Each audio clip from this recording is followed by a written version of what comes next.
بسم اللہ الرحمن الرحیم۔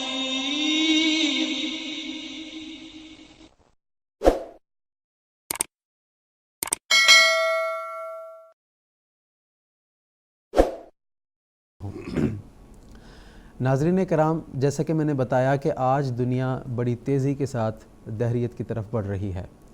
اور انسان کے دماغ میں خدا تعالیٰ کے تعلق سے مختلف سوالات اٹھنے لگ گئے ہیں۔ نہ صرف یہ کہ انسان خدا تعالیٰ کو یکسر بھلا بیٹھا ہے، بلکہ کیا خدا تعالیٰ موجود ہے، اس حوالے سے بھی خاص طور پر نوجوانوں کے ذہنوں میں سوالات اٹھنے لگے ہیں۔ اس کی مختلف وجوہات ہیں۔ سب سے پہلی وجہ تو یہ ہے کہ دنیا مادیت میں غرق ہو چکی ہے اور بدی اور برائی کے ارتکاب میں ملوث ہو چکی ہے۔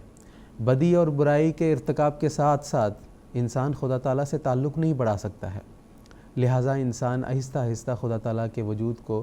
بھلا دیتا ہے اور ایک ایسا مقام پر پہنچ جاتا ہے کہ اس کے ذہن میں اور اس کے دل میں یہ سوال اٹھنے لگتا ہے کہ کیا خدا تعالیٰ موجود ہے؟ اور پھر خدا تعالیٰ کے انکاری ہونے کے نتیجے میں پھر انسان برائی میں بھی بڑھتا چلا جاتا ہے۔ تو آج ہم جب دنیا پر اپنی نظر ڈالتے ہیں تو معلوم ہوتا ہے کہ دنیا میں مختلف فسق و فجور اور فتنہ و فساد کا سما ہمیں نظر آتا ہے۔ اس کی بنیادی وجہ یہی ہے کہ انسان خدا تعالیٰ کے وجود کو بھلا بیٹھا ہے۔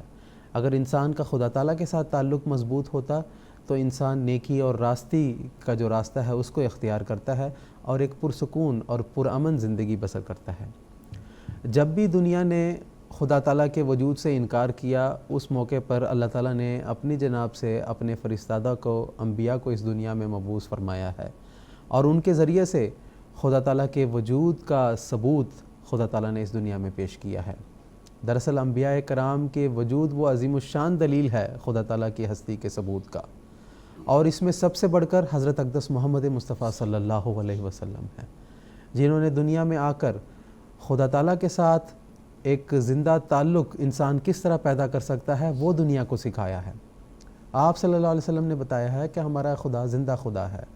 اور وہ ہمارے ساتھ ایسا ہی سلوک کرتا ہے جس طرح کہ ایک والدہ مہربان اپنے بچے کے ساتھ سلوک کرتی ہے۔ موجودہ زمانے میں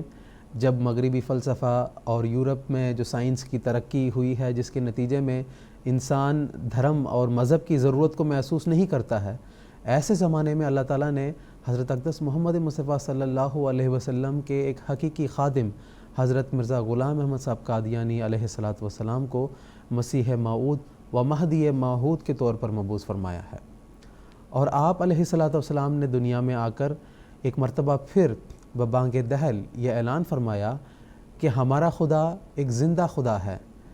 اور اس کے ساتھ انسان کو ایک زندہ تعلق پیدا کرنا چاہیے، جس کے نتیجے میں پھر خدا تعالیٰ انسان کی ضروریات کو پورا کر دیتا ہے، اس کی دعاؤں کو سنتا ہے اور اس کو نیکی اور راستی کے راستے پر چلاتا ہے اور مختلف برائیوں سے اس کو بچاتا ہے۔ تو خدا تعالیٰ کو ماننے کے نتیجے میں اور اس کے وجود پر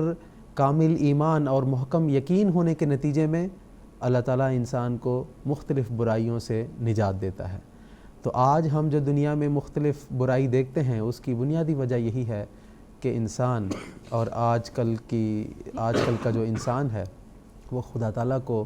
اس کا انکار کر دیتا ہے۔ اور جب ہم سائنسی طور پر بھی دیکھتے ہیں تو بہت سی ایسی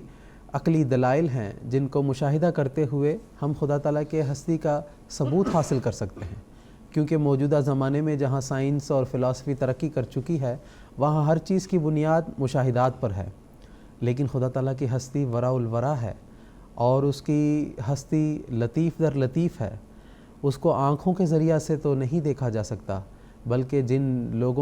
جو لوگ خدا تعالیٰ کی ہستی کو پہچاننے کی کوشش کرتے ہیں ان کو وہ بصیرت خدا تعالیٰ کی طرف سے عطا کی جاتی ہے، جس کے ذریعے سے پھر وہ خدا تعالیٰ کی نشانات کو مشاہدہ کرتے ہیں، اور انبیاء کرام کا ہی وہ وجود ہے جو انسان کو خدا تعالیٰ کے وجود کی طرف رہنمائی کرتے ہیں، جس مقام میں پہنچ کر انسان کہتا ہے کہ صرف یہ نہیں کہ خدا تعالیٰ ہونا چاہیے، بلکہ خدا تعالیٰ موجود ہے اور اس کے ساتھ میرا ایک زندہ تعلق بھی ہے۔ تو ناظرین، جو